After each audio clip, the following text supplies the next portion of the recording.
George, looking at these two photographs, it's almost hard to believe we're looking at the same machine. What made you think it was worth saving? Well, it's hard to resist saving something that has so much metally goodness to it. I mean, this thing weighs a ton. It's solid cast iron with a porcelain finish. It's virtually indestructible.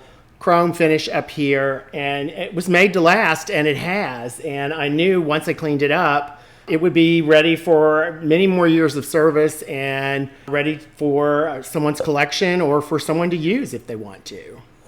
When you got it home and really started assessing it, what did you decide had to be done? And what did you discover once you started taking it apart? Well, I almost always know with electric things that I'm going to have to change the cord, and this was no exception. Once I got it open, it's really a relatively simple machine. I was pleased to see that the switch was pretty easy to work on, and I was able to replace the cord. It was really filthy inside. There were decades worth of ancient dairy products crusted in there. So it took a little work to get all of that out, but I was able to get it all out. I got all of the bearings re-oiled and greased and moving, and it actually cleaned up really nice inside and out. Once you had it cleaned up, what did you find mechanically? Was this simply an old machine that needed a little attention, or were there things inside that made you wonder whether it could or should ever run again?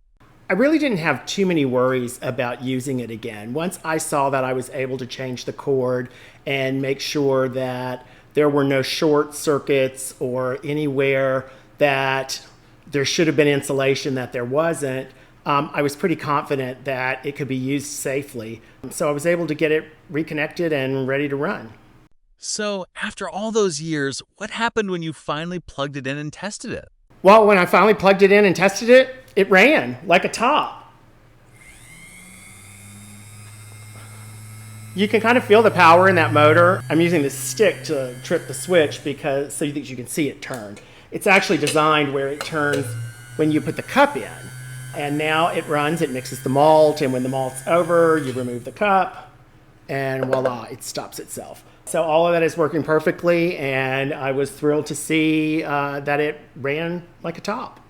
When you restore something like this, are you trying to make it look brand new, or are there signs of age and wear that you deliberately leave alone? I don't try to make it look brand new because quite honestly, you can't. And there are probably things I could do to take it further if I wanted to. For example, this chrome has some oxidation that I've removed and stabilized with a wax. You know, if I wanted to look perfect, I might have taken that all apart and taken this to a shop and had it re-chromed. But quite honestly, that begins to get the restoration out of making economic sense. And then other pieces like this badge, that's part of what makes it unique. And you're not going to replace that. And there's nothing you can do other than clean it up and wax it. And it, you know, so I like for the machine to look old. I don't want it to look brand new. Where are you willing to sacrifice originality for safety or usability? I'm always willing to sacrifice originality for the cord. None of these old appliances ever had a grounding prong. That was not invented when most of these were made. And so when I change out the cord, I put a grounded cord in there and connect it to the chassis so that at least it has some grounding. I always make sure that all of any insulation that existed was in place and that it's not going to give anybody a shock or overheat, and that all the parts are stable and nothing's going to break off or fly off. And honestly, that it's just safe to use and that it's operating in the way that it was intended. Why bother? Why does an 80 or 90-year-old milkshake mixer deserve all this effort when somebody can simply buy a new one? Well, somebody could simply buy a new one, but then they'd have a new one, and anybody can do that. This will appeal to somebody who likes the nostalgia of it. Maybe they remember seeing something like this in a malt shop. If they're old enough, maybe they worked in a malt shop that used a machine like this. This one's pretty old, so I'm not sure how many of those people are still going to be around. But it's a piece of history. Nothing's made like this anymore. It was made in the United States. It's made of cast iron, and it's really just a beautiful piece of machinery. There is not a stitch of plastic on it. Versus a machine like this, you can buy one that looks almost exactly like this today, This is solid steel. The one that you buy that looks like this today is all plastic. It has a plastic switch. It has a plastic base here. It looks plastic. It feels plastic.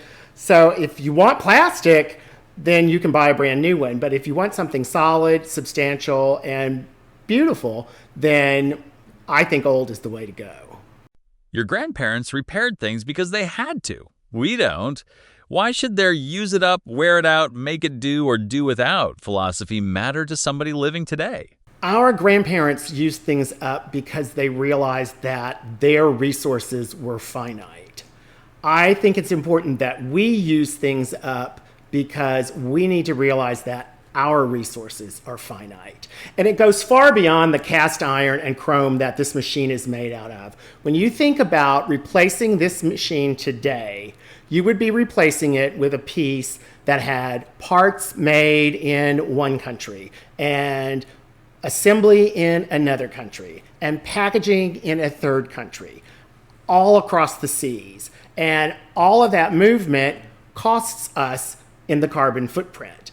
And then once it's complete, it's got to make a trip clear around the globe to make it to our stores. And once it's there, we either have to drive to the store to get it, or we have to have it shipped to us, all more damage to the planet.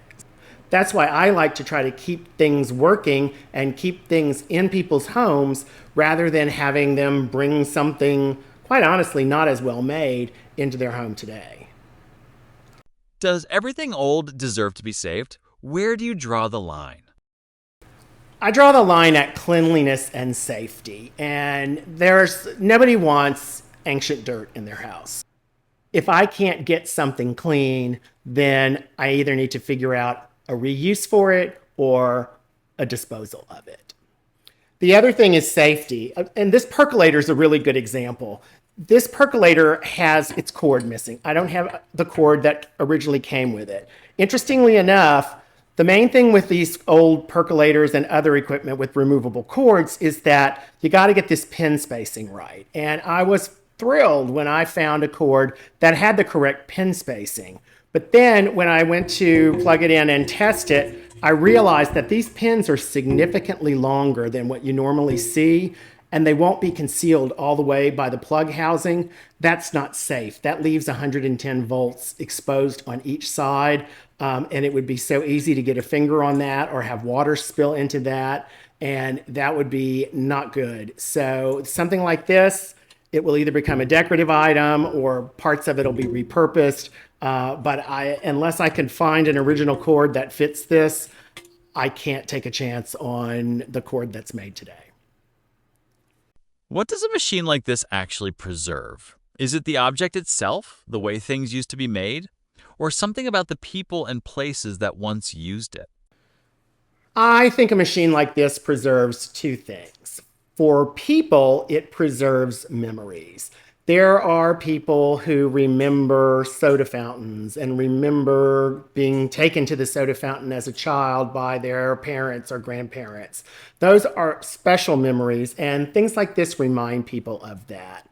And then I also think that for us collectively, it is part of history. You know, the culture of that time, this was built in late 1930s. So the world just moved a lot slower then. Going to the malt shop for that malt or that soda, that might be your day. That may be what you did that day. And there was so little going on. There was so few other distractions that something like this really made time special. And I think it's important that we preserve what we can so that people can see what life used to be like. It was very different.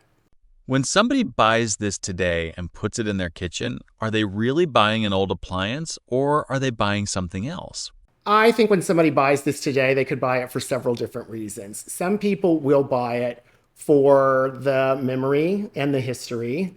Some people will buy it to use it because they want a malt mixer in their home. And some people will buy it for the style. They may have chosen a retro style that this will blend in with perfectly. So People will buy it for different reasons, but overall, I think they're buying it for the experience of seeing, holding, using something that has been producing delicious treats for almost 80 years. So after the cleaning, the repair, the decisions, the time, the expense, was it worth saving? Absolutely. I mean, first of all, I enjoy doing it. This is how I make my livelihood. So, it helps in that respect. It helps me feed my four fur babies. And it also will bring someone immense joy. Someone will really enjoy having this in their home. Perhaps they've decided to decorate a recreation room in a soda shop theme. Maybe they just need a malt mixer that will fit under their kitchen counter. And maybe they just like older things versus new things. Whatever somebody's reason to buy it, we kept it out of a landfill. We found the pieces that we needed to make it workable and usable again. And I feel like we preserved a piece of history for the world and a memory for someone who will think it's very special.